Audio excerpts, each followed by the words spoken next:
Bonsoir à tous. Je suis très heureuse de vous retrouver ce jeudi 20 janvier.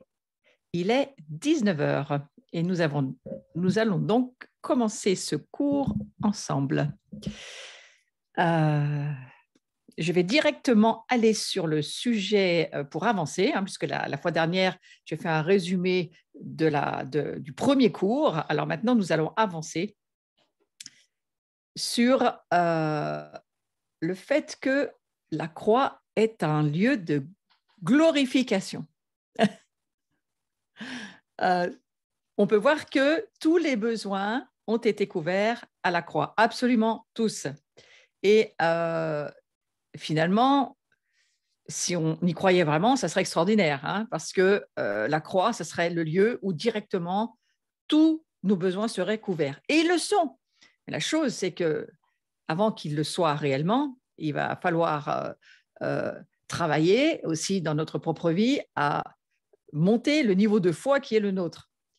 Mais ceci dit, on va quand même poser cette situation actuelle pour dire, voilà, la croix est le lieu où tous les besoins humains ont été couverts. Et on va lire Galates chapitre 6, verset 14.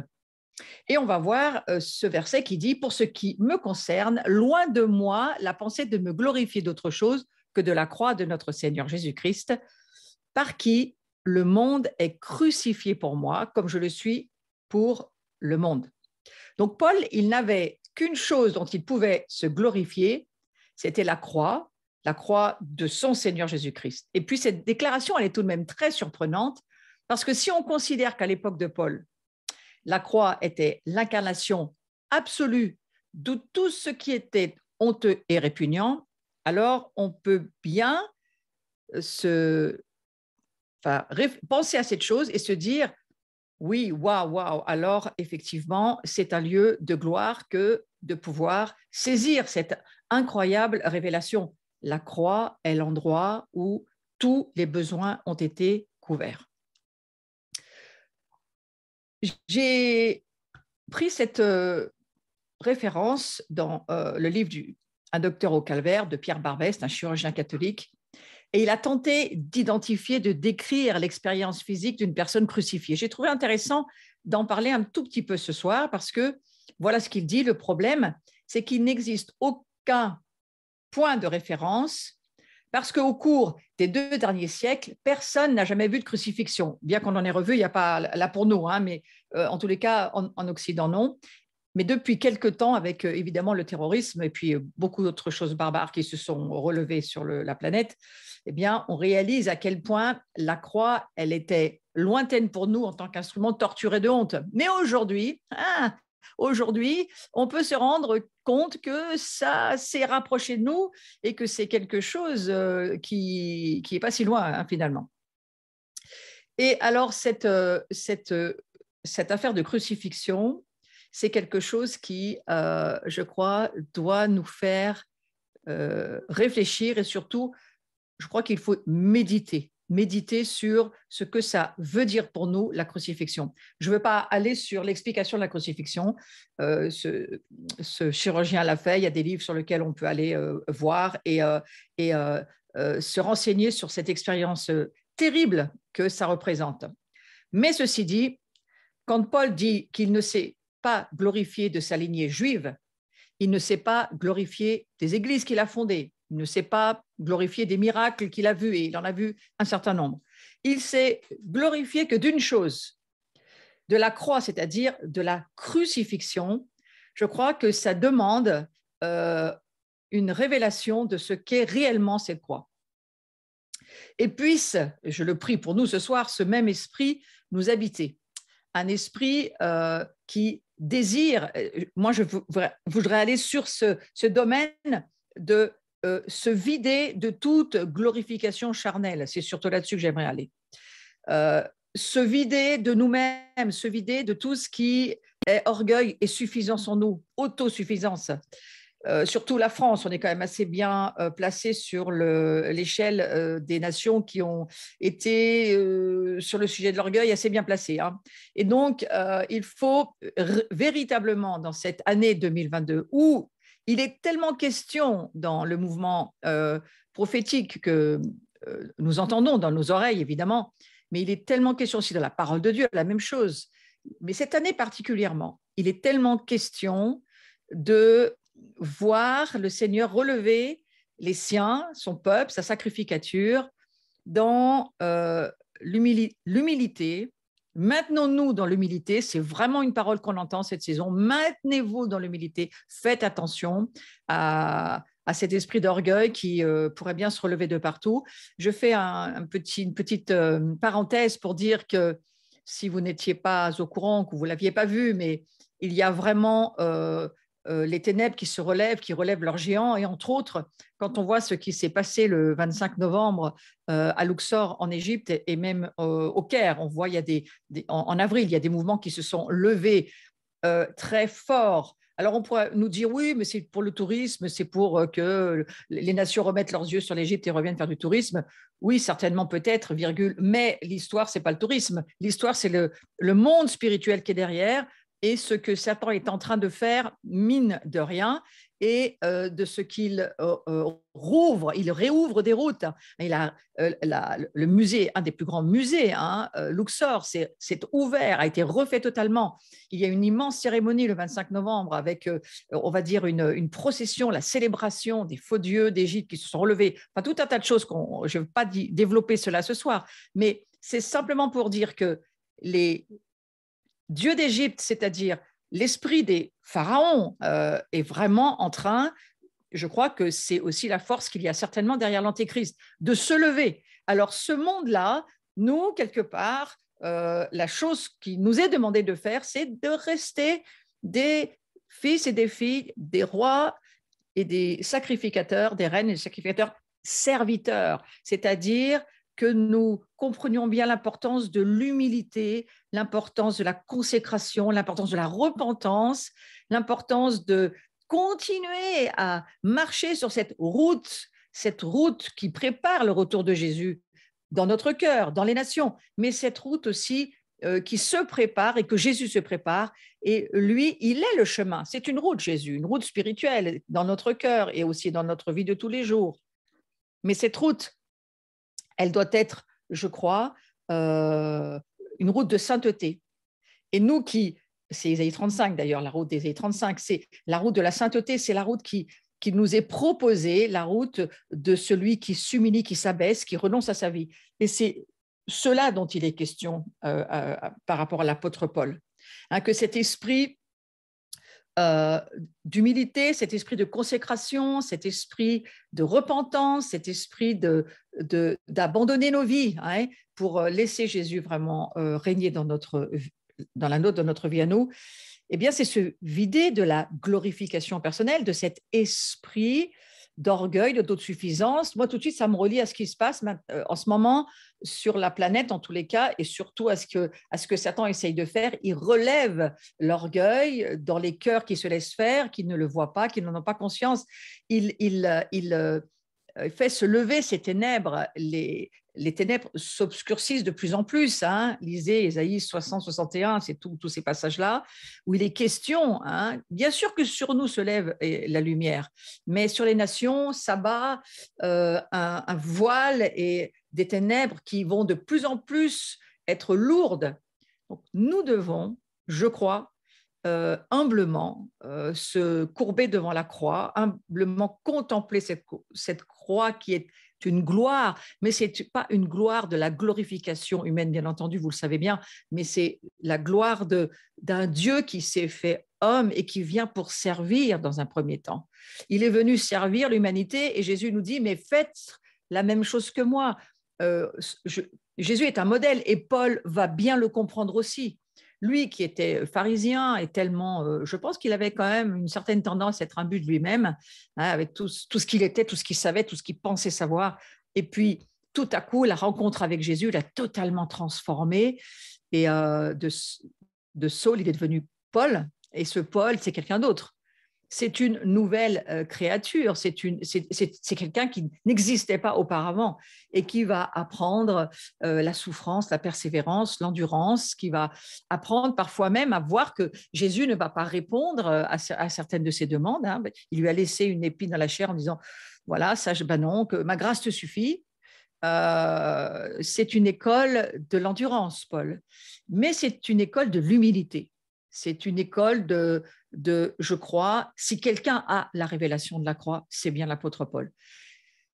Et c'est lui qui va en parler le plus d'ailleurs dans le Nouveau Testament. Alors, on va lire le fait que cette croix qui, véritablement pour nous, est pas seulement un chemin, mais une porte d'accès à autre chose, à un autre monde, à une autre création. Lorsque nous passons la croix, que nous naissons à nouveau et nous devenons quelqu'un d'autre, nous naissons d'une nouvelle vie. Et je crois que cela, et ça a été aussi écrit par l'apôtre Paul dans Romains chapitre 8, au verset 29 et 32. Nous allons lire ce que Paul nous dit à ce propos. Car ceux qu'il a connus d'avance, il s'agit de nous bien sûr, il les a aussi prédestinés à être semblables à l'image de son Fils, afin que son Fils fût le premier-né entre plusieurs frères. Et ceux qu'il a prédestinés, il les a aussi appelés. Et ceux qu'il a appelés, il les a aussi justifiés. Et ceux qu'il a justifiés, il les a aussi glorifiés. Que dirons-nous donc à l'égard de ces choses? Si Dieu est pour nous, qui sera contre nous? Lui qui n'a point épargné son propre Fils, mais qui l'a livré pour nous tous, comment ne nous donnera-t-il pas aussi toutes choses avec lui? Il y a, et vous voyez, c'est une question, hein, parce que c'est une question, il y a un point d'interrogation à la fin du verset. Mais c'est une question qui affirme beaucoup de choses et qui, quelque part, eh bien, nous rappelle que nous avons été d'abord choisis, prédestinés. On pourrait en parler très longtemps, c'est pas le sujet du cours de ce soir, mais de dire la prédestination, c'est-à-dire qu'on a un futur qui est déjà inscrit dans notre livre. Maintenant, à voir si notre vie va bien arriver à se mettre d'accord avec le livre que Dieu a écrit pour nous. Tout ça, ça reste des questions. Mais en tous les cas, il nous dit ceux qu'il a appelés, prédestinés, hein, c'est le terme, il les a appelés, il les a aussi justifiés. Donc, tout ça, c'est au passé composé. Tout ça, ça nous montre que nous ne sommes pas dans le même temps que Dieu. Nous sommes dans la temporalité, c'est-à-dire nous avons un présent avec un passé, mais dans ce verset-là, on se dit, mais c'est quoi? Tout est déjà fait, c'est au passé composé, on est prédestiné, on est appelé, on est justifié et on est déjà glorifié. Alors, c'est vrai, c'est pas vrai? Oui, je crois que c'est le plan de Dieu pour chacun de nous et c'est la gloire de la croix. La gloire de la croix, c'est, Paul nous le dit, tout ce que Dieu pense et qu'il a écrit, Paul nous le rappelle. Il dit, ben voilà, c'est déjà fait dans les cieux. Là où il n'y a pas de temps, c'est déjà fait. Là où Dieu règne dans une éternité qui n'a ni présent, ni futur, ni passé, mais qui a un présent continu, on va dire, c'est déjà fait. Mais pour nous qui sommes dans la temporalité, qui sommes dans le présent, nous devons lire cette parole et dire, waouh, Seigneur Jésus, tu nous as prédestinés, tu nous as en gros choisis, hein, appelés, c'est-à-dire plus que ça, appelés à quoi? Eh bien, à être juste. Et puis, la justification, ce n'est pas la sanctification, hein. La justification, c'est Jésus viendra, il est venu, il est là pour que nous ne soyons plus des pécheurs, nous ne soyons plus rattachés à l'ancienne création en termes d'identité, même si nous y vivons encore. Ce n'est pas notre identité, ce monde. Et quelque part, nous sommes déjà dans l'éternité, puisque c'est déjà fait dans le présent continu de Dieu, dans les cieux. Pour nous, il faut nous y aligner. C'est pourquoi on parle tellement d'alignement dans on va dire, dans ce temps dans lequel nous sommes, cette ère dans laquelle nous entrons, une nouvelle ère, diront beaucoup de gens dans le prophétique, une nouvelle époque, un nouveau monde. Oui, ben bien sûr que ce monde-là, il est quand même très différent de celui d'où nous venons. Et que quelque part, eh bien, tout cela est possible parce que la croix, la gloire de la croix, la mort, la résurrection, ce qui était mort reprend vie. Pas de la même manière, mais reprend vie. Ce qui était péché, ce qui était souillé, ce qui était abîmé, brisé. Non pas que Dieu fait de la rénovation, non, il fait toute chose nouvelle. Donc, de ces brisements, il fait quelque chose d'autre. Vous savez, souvent, on nous parle de réparation, de restauration à la chinoise, où on remet les morceaux ensemble, on refait couler de l'or entre les pièces et puis on refait le modèle. Moi, je crois que ça, c'est pas du tout ce que Dieu fait. On peut penser que, d'une certaine manière, la restauration se passe comme ça, mais c'est pas ce que dit la Bible du tout. Elle dit une autre création, quelque chose de nouveau, quelque chose que vous devez découvrir, quelque chose qui n'est pas ce que vous pensez qui vient de là où vous étiez dans ce monde. C'est une nouvelle création, c'est un kénos, c'est quelque chose qui n'existait pas avant et qui maintenant existe. Et donc, c'est ce dont parle Paul ici. Il parle d'un peuple qui est prédestiné, appelé, justifié, glorifié et qui, quelque part, a la révélation que Dieu est la réponse à toute chose et qu'il n'y a rien, absolument rien, qu'il ne puisse pas nous donner dont nous avons besoin. Et là, nous ne parlons pas de besoin de nos petits désirs à nous, mais de ce dont nous avons besoin pour amener le royaume de Dieu et pour que nous puissions accomplir le service, c'est-à-dire, vous savez, servir, ça veut dire adorer. Donc, que nous puissions adorer Dieu à la manière dont il nous le demande. Nous allons aller sur le fait que nous sommes identifiés à Jésus dans sa mort. Donc, nous entrons dans son héritage d'abondance. Nous devenons héritiers de Dieu et co-héritiers de Jésus-Christ. Alors, nous voyons que dans ce processus, vous voyez qu'ici, il n'est pas question seulement de la justification, c'est-à-dire le fait d'être sauvé, mais la sanctification, c'est le chemin sur lequel nous marchons et qui nous amène de plus en plus à ressembler à Christ et puis surtout à entrer dans notre héritage, parce qu'il y a bien entendu un héritage qui nous a été promis et pour lequel nous avons, par la foi, l'occasion de nous l'approprier. C'est pourquoi nous avons aussi reçu une autorité. C'est pour non seulement savoir qu'on a un héritage, mais pouvoir aller attraper cet héritage. La grâce propose beaucoup de choses. La foi, elle s'en empare. Et la foi, elle permet, d'une certaine manière, d'attraper, de prendre, d'exercer le pouvoir que Jésus nous donne.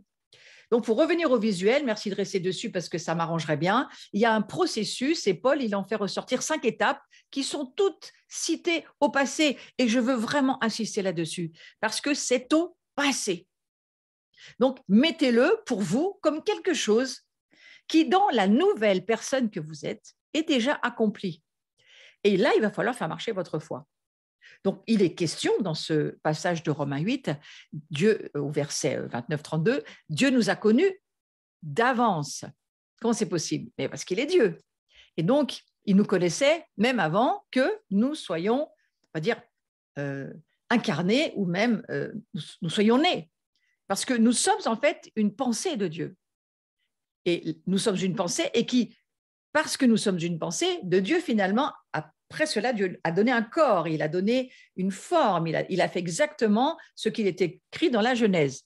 Donc, il nous a connus d'avance et alors qu'il nous a connus, c'est-à-dire qu'il nous a formés, il nous a pensés, il nous a fait, il nous a directement prédestinés. C'est quelque chose, je crois, qu'il faut réaliser. On n'a pas été simplement créé et puis on a été posé là comme on va dire les petits nains dans le jardin et puis voilà, on attend qu'il se passe quelque chose. Non, mais c'est pas du tout pour ça. Il y a vraiment dans la pensée de Dieu une pensée de prédestination. Nous sommes sa famille et on va dire, là je suis même avant la chute, je suis carrément au commencement, nous dira le premier verset de la Genèse, au commencement, mais avant le commencement, il y avait bien autre chose. Ça n'a pas commencé à ce verset-là. Dieu était bien avant. Merci si tu peux me laisser voilà, j'ai besoin de garder ce visuel. Donc, puis il nous a appelés par la prédication d'évangile. Donc, c'est la parole de Dieu qui nous appelle. C'est Dieu au travers de une personne, ça peut être un livre, ça peut être... Voilà, par la parole, il nous appelle à lui. C'est la raison pour laquelle il nous appelle. Et puis, lorsque nous avons répondu à son appel, eh bien, il nous a ensuite justifié. Vous allez me dire, mais on avait quand même un peu notre part, nous, là-dedans. Oui et non. Oui, bien sûr, parce que Dieu va toujours nous demander un oui. Il ne fera jamais rien sans qu'on ne lui accorde. Il nous a donné un libre arbitre. Nous avons la capacité du choix. Et le choix, cette année, c'est vraiment un grand sujet. Hein. Nous avons le choix et tous nos choix vont déterminer qui nous sommes, ce que nous allons devenir et est-ce que nous allons pouvoir marcher dans cette prédestination. Donc, ça, c'est un autre point sur lequel je ne m'étends pas, mais lorsqu'il nous a justifié, eh bien, il ne s'est pas du tout arrêté là. Il ne s'est pas dit, ils sont sauvés, c'est bien, on les met dans un panier et on attend qu'ils attendent qu'on revienne. Non, pas du tout. Il nous a aussi glorifiés. Et nous sommes dans ce temps où nous avons besoin de révélations sur ce que cela signifie. Mais je vais le résumer en un tout petit mot.